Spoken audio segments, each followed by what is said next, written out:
kenalin tentang beberapa materi yang ada di pengantar akuntansi 2. Oke guys, jadi materi yang pertama ada petty cash. Petty cash itu adalah dana kecil yang disimpan dalam bentuk tunai untuk membiayai pengeluaran kecil dan tidak terduga dalam suatu organisasi atau perusahaan. Dana ini biasanya digunakan untuk membayar biaya-biaya kecil seperti biaya perjalanan, biaya makan, atau biaya lain-lain yang tidak dapat dibayar melalui proses pembayaran normal. Petty cash biasanya dikelola oleh seorang petugas yang bertanggung jawab untuk mengisi dan mengawasi penggunaan dana tersebut.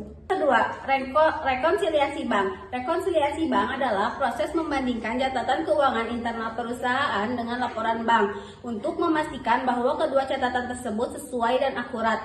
Tujuan rekonsiliasi bank adalah untuk mengidentifikasikan dan memperbaiki perbedaan antara catatan perusahaan dan laporan bank, sehingga memastikan bahwa laporan keuangan perusahaan akurat dan dapat diandalkan.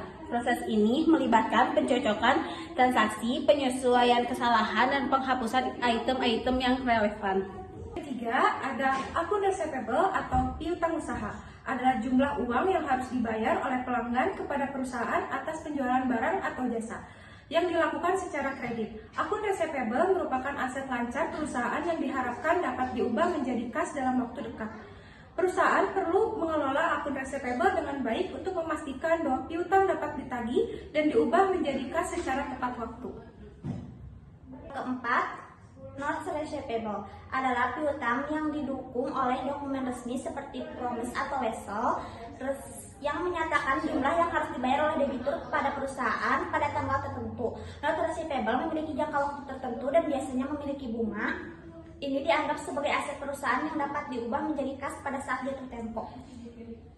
Yang kelima adalah aktiva tetap. Aktiva tetap adalah aset berwujud yang dimiliki perusahaan untuk digunakan dalam operasional bisnis, seperti bangunan, mesin, peralatan, dan kendaraan. Aktiva tetap memiliki umur ekonomis yang panjang dan tidak dimaksudkan untuk dijual dalam kegiatan normal perusahaan.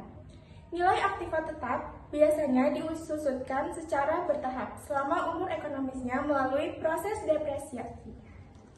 Yang terakhir ada akuntansi manufaktur. Adalah sistem akuntansi yang digunakan untuk menghitung biaya produksi dan mengelola proses produksi dalam perusahaan manufaktur.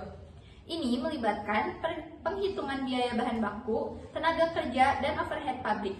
Untuk menentukan biaya produksi produk, akuntansi manufaktur membantu perusahaan memantau dan mengontrol biaya produksi serta menentukan harga jual produk yang tepat.